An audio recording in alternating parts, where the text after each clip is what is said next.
Have you ever had everything you wanted? I have. Well, at least I thought I did. But things are different now. But let's not get into that yet. Those details can come last. But first, this is my story. The story of how I went from having everything to almost nothing. And it all starts with a dress. The dress. My dress. I love that dress if you haven't picked up on yet. And I, Olivia Grace, lived for that dress. I have a mom and a dad who love me very much, and I had a great life. Well, at least I thought I did.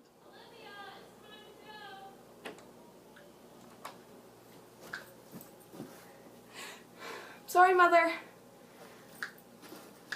I'm coming.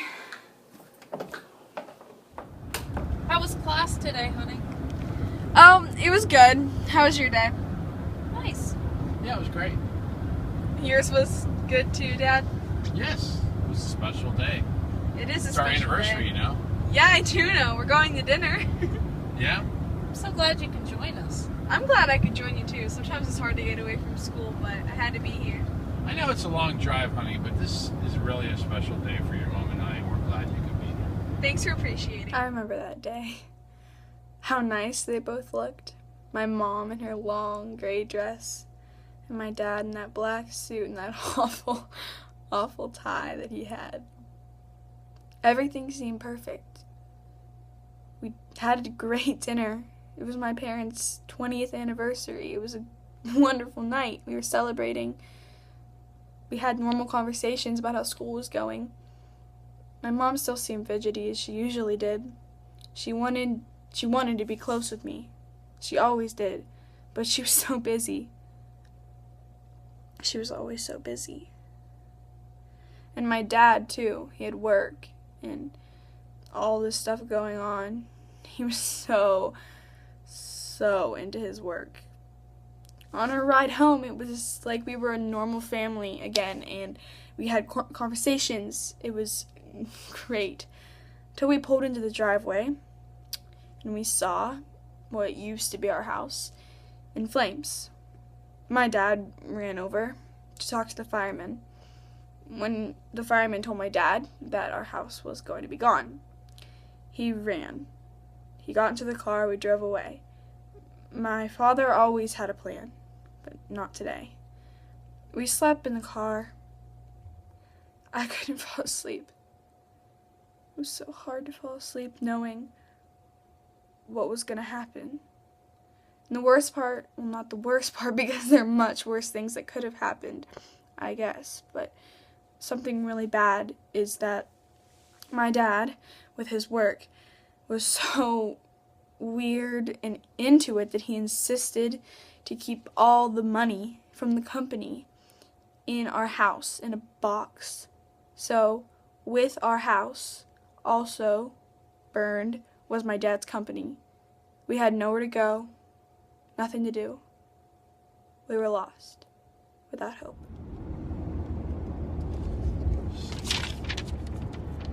Olivia, your father and I went out for a walk. Sorry about all that's going on. We love you, and we know God's going to get you through this. On a normal day, I would have been mad that they left without me, but it wasn't a normal day. So I got up and I started walking.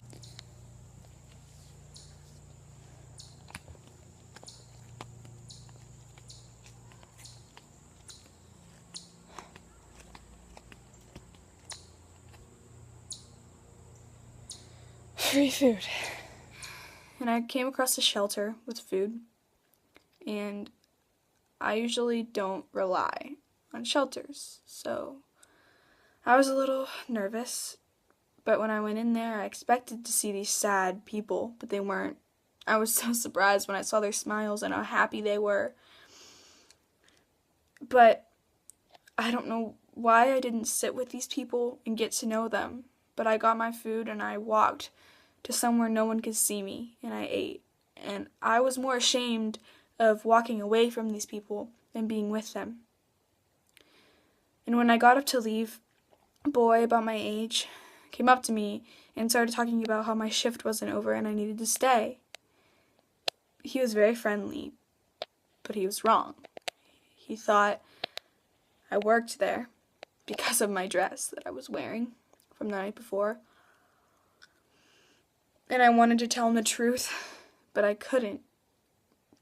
I stayed the rest of the time and I helped the people.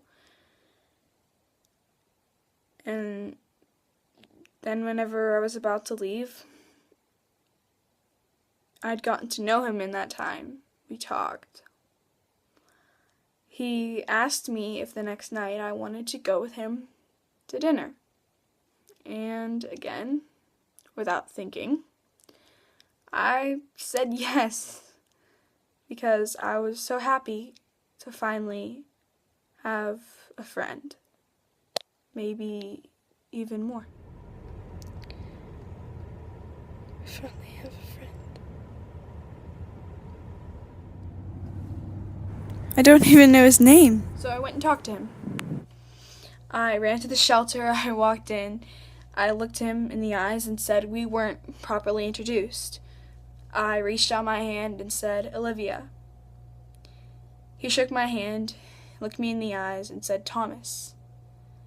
He said his name was Thomas. He would meet me at the restaurant at 6. And I had nothing to say, so I smiled, and I walked out. It's gonna go well. I knew it. That night I told Thomas about what was going on. Well, not exactly. I told him there was something going on, because he thought I looked troubled. So he asked me what was wrong. He could tell there was something wrong with me. That was the first time someone ever connected with me. I didn't go into details, but I told him something had recently happened. He looked at me and he said, "Had was the most important thing, what you just said. Whatever happened in my life," he said, "happened in the past. It was over, and I needed to focus on the future." How was your dinner, Olivia? Oh, it was good. Thanks for asking. Olivia, we think that you're old enough to know this. When I got home that night, my parents sat me down and they told me I was old enough to know this, whatever they were going to say, and I knew that wasn't a good sign. It's never a good sign when the conversation starts off like that. They told me nothing was happening with what they were looking for. They were going nowhere. We weren't going anywhere. They couldn't figure out anywhere for us to live, how to get money. We were completely lost. I told them everything was going to be okay. But in my heart, I didn't feel that way. I thought we were never going to get out of this. We were never going to be okay. But I still held on to hope. I tried to hold on to hope. Hey, Thomas, what's up? Thomas and I had a really good conversation that day. He told me that his parents weren't very supportive of his want to help people. They wanted him to become a doctor, have a steady life, a way to make money. But that's not what he wanted, so he followed his dreams. When I was with Thomas, I felt wanted. When I was with the kids at my school, when I was younger, I was older now, I graduated. But when I was with the kids at my school, I had no friends. I was different than them. I loved reading because when I was reading, I could go into the book. And when I was in the book, I had a chance at my happy ending.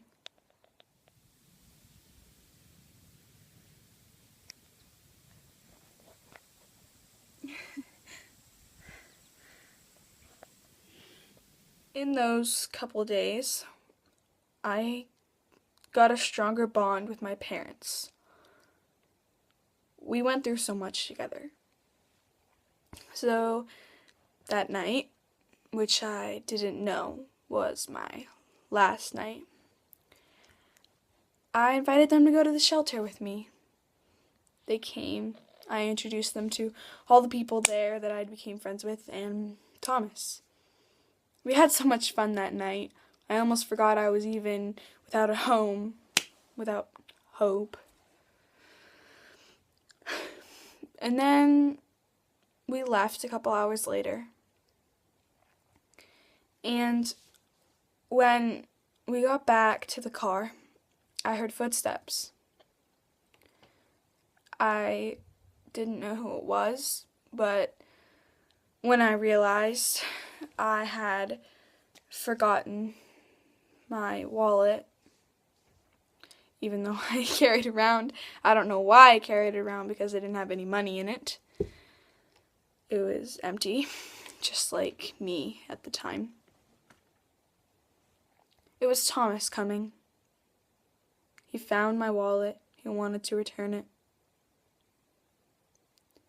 He saw me in the car. Did you guys hear that? Thomas. Thomas, no, I can explain. He asked me what was going on. I explained everything. He was upset with me for not letting him know earlier.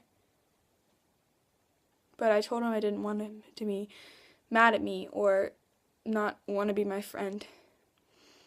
He looked me in the eyes and said, "Olivia, I dedicated my whole life to helping people.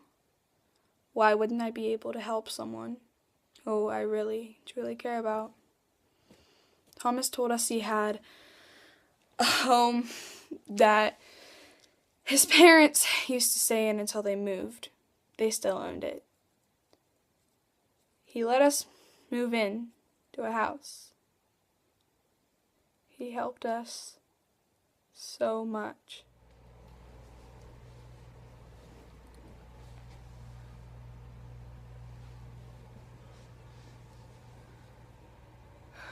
In that moment, I realized something. I had lost the one thing that matters the most. So I collapsed to my knees and I began to pray to God. When I started my prayer, my hands were glued to my sides.